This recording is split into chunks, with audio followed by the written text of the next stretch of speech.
Why are we here? Our Junior Philosophers Club could get into quite an intense discussion on this, but for now, I am going to address this from our Torah standpoint. Why are we here? We are here to be agents of all the good that is God. We are here to be more good, to do more good, and to bring more good into this world. Why are we here? We are here to be Or L'Goyim, to be a light unto the nations, to set God's good example. Contrary to the way most seem to live their lives, we are not here to serve our own personal interests. We are here to serve God's interests. None of us knows with how many years we will be blessed while we are here in this mortal realm. But while we are here, we should do the most good we can while we are here. Our mortal time will ultimately come to an end. But the true good we do while we are here can live on well beyond us. If we have the choice to choose to do the most good we can or not, why not choose for the good for God? We may not all be equipped with the same resources, skills, expertise, etc. to share.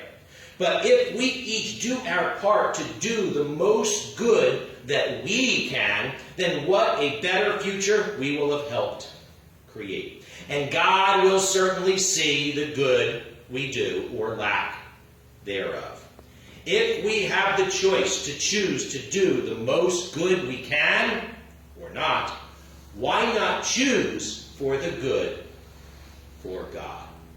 This is perhaps the most important of all life lessons. It is certainly a powerful Torah lesson. And with this week's Torah reading of Korach, this thinking should be raised to the surface of our consciousness.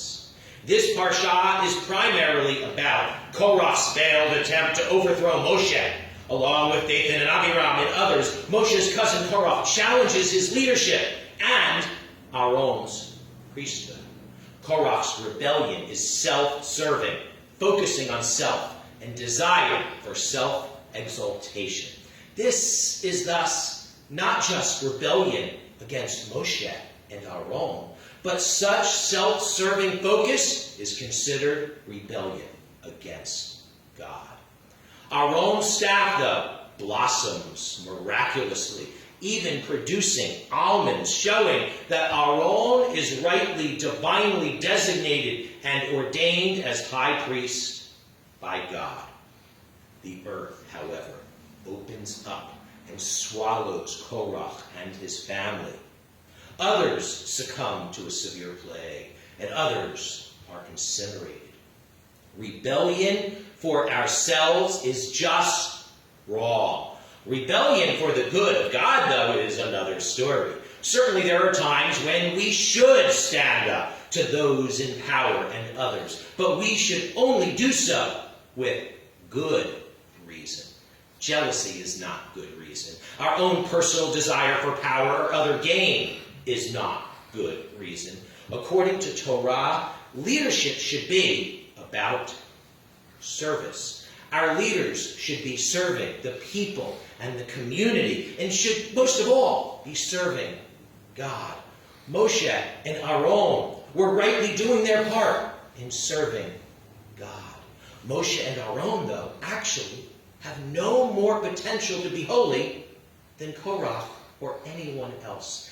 Any of us can be as holy as we allow ourselves to be.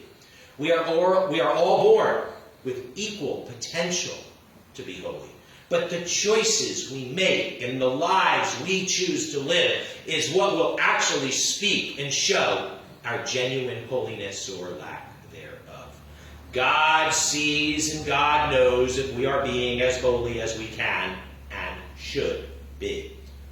Korach, however, was acting out of ego and selfishness and not out of actual holiness. The ego-driven revolt by Korach against Moshe and Aaron thus ultimately yields devastating results for him and his followers. We are certainly allowed to disagree. But our disagreement should be for the sake of God. We should not be disagreeing for ourselves, but we are to be disagreeing for Judaism's best interests, for Torah's best interests, for God's best interests. An excellent example of appropriate disagreement in Judaism is Rabbi Hillel and Rabbi Shammai, who often disagreed. Their disagreements, though, were seen as good by God, as they were for the sake of God. They both sought truth for goodness' sake, for God's sake. They both delved into Torah as they did and tried so genuinely to understand the will of God. Neither Hillel nor Shammai did as he did for the sake of himself. They were not ego-driven. They were Torah-driven, God-driven.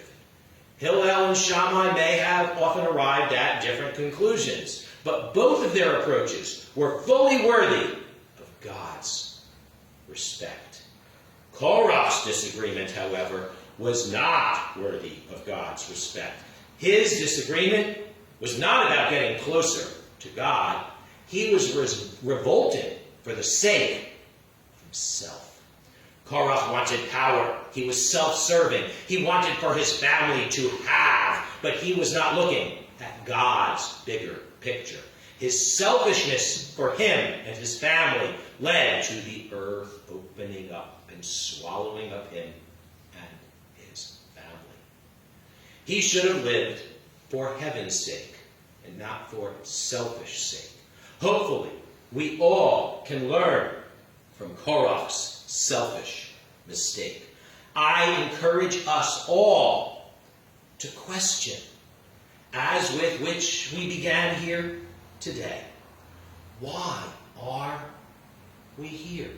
But not just why are we here, but also, while here, why are we doing as we are doing?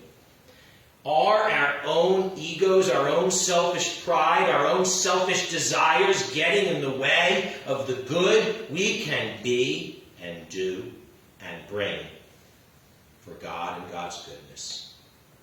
When we disagree, do we disagree for disagreement's sake? Do we disagree for our own sake? Or do we disagree for God's sake? Is the purpose of our disagreement for the betterment of the world, for the betterment of the future, for the purpose of getting closer to God? Let us all reevaluate where we have been, where we are, and where we are going.